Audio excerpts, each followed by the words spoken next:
Assalamualaikum warahmatullahi wabarakatuh. Bagaimana kabarnya teman-teman hari ini? Semoga teman-teman tetap sehat dan semangat walaupun belajar dari rumah. Hari ini kita akan melanjutkan pembelajaran tema 1 subtema 2 tentang kebersamaan dalam keberagaman. Indonesia adalah negara yang sangat beragam. Ada tari tradisional, bahasa daerah, makanan daerah, rumah adat, dan alat musik tradisional. Sangat beragam dan masih banyak lagi lainnya. Nah, kita lihat ada makanan tradisional Indonesia. Ada rendang dari Sumatera, ada arsik dari Sumatera, daerah Batak sana, ada nasi liwet dari Solo, Jawa Tengah, ada papeda dari Papua, dan masih banyak contoh-contoh lainnya. Dari keempat ini, mana yang sudah teman-teman pernah makan? Nah, kemudian ada lagi tentang kesenian tari tradisional Indonesia. Ada tari klasik, yaitu tari yang banyak menggunakan gerak murni dan gerak ekspresif yang diperhalus. Tema gerakannya menirukan manusia dan hewan. Contoh, ada tari gambyong dan tari serimpi dari daerah Jawa Tengah. Kemudian ada yang namanya tari kerakyatan, yaitu gerak tari yang banyak menggunakan imitatif dan ekspresif. Gerakannya menirukan kegiatan dan emosi manusia, sampai menirukan hewan juga. Contohnya tari topeng ireng dari Magelang, tari kretek dari Kudus, dan lain-lain. Kemudian ada tari kreasi baru, yaitu gerak tari yang dibentuk dari paduan beberapa ragam gerak tari tradisional, sehingga menjadi bentuk yang baru. Contohnya tari merak dari Jawa Barat dan tari kupu-kupu dari Bali.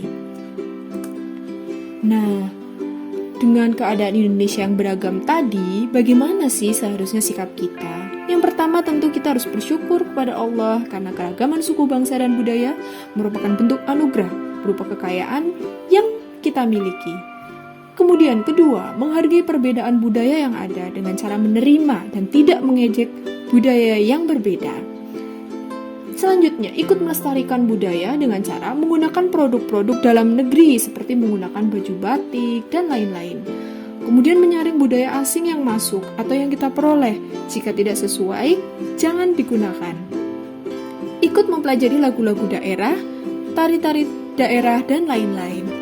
Menonton pertunjukan kesenian daerah seperti wayang atau pertunjukan seni Indonesia lainnya. Tidak hanya menonton bioskop, film luar negeri. Kemudian yang terakhir, bangga menjadi anak Indonesia dengan cara rajin belajar. Nah, setelah melakukan percobaan bunyi, tadi Edo dan teman-temannya juga belajar tentang sumber bunyi. Mereka membaca buku yang menyatakan bahwa telinga bisa mengetahui sumber bunyi. Nah, teman-teman juga bisa nih nanti membaca buku siswa tema 1 ya teman-teman. Sumber bunyi adalah benda-benda yang dapat menghasilkan bunyi. Contohnya, alat musik gamelan yang berasal dari Jawa Tengah. Nah, dengan indera pendengar kita dapat mendengar bunyi-bunyi yang berbeda-beda. Bagaimana sih cara telinga kita merasakan bunyi atau getaran? Mari kita simak penjelasannya. Nah, di sini sudah ada gambar tentang telinga kita jika dibedah. Ada telinga bagian luar, tengah, dan dalam.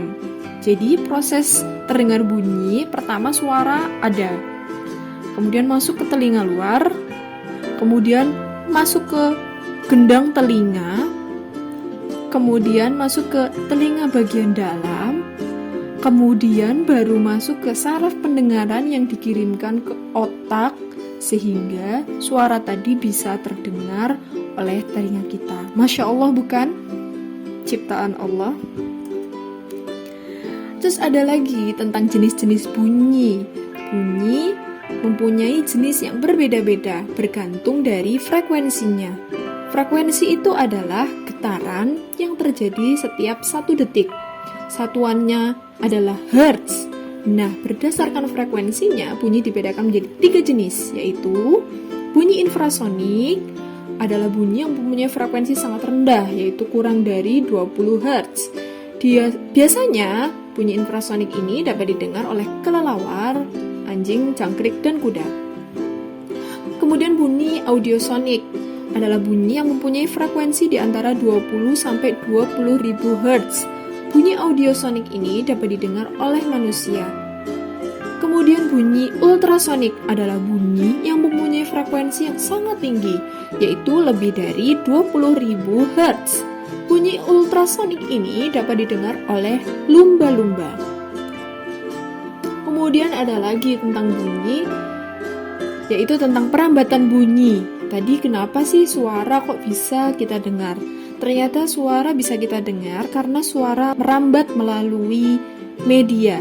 Ada padat, cair, dan udara. Kecepatannya yang paling cepat adalah merambat melalui padat, kemudian cair, dan udara. Contoh bunyi yang merambat melalui udara adalah suara petir. Biasanya kita melihat cahayanya terlebih dahulu, baru kita mendengar suaranya. Selanjutnya ada pemantulan bunyi. Jadi bunyi tadi kan gelombang. Biasanya mengalami pemantulan. Ada 3 jenis bunyi pantul. Yang pertama, bunyi yang memperkuat bunyi asli. Misalnya, teman-teman sedang berada di ruangan kecil. Teman-teman bicara, suaranya akan terdengar jelas. Kemudian gaung. Gaung adalah bunyi pantun yang terdengar hampir bersamaan dengan bunyi asli, sehingga bunyinya terpantul berulang-ulang. Kemudian gema. Gema adalah bunyi pantun yang terdengar setelah bunyi asli. Gema terjadi karena jarak antara sumber bunyi dengan dinding pemantulnya yang jauh. Contohnya, pantulan suara saat berteriak di ketinggian gunung atau tebing. Kemudian ada lagi tentang bunyi, yaitu resonansi. Resonansi ini apa sih? Resonansi adalah ikut bergetarnya benda karena benda lain yang bergetar. Nah, resonansi bunyi ini ada yang menguntungkan, ada yang kurang menguntungkan atau merugikan.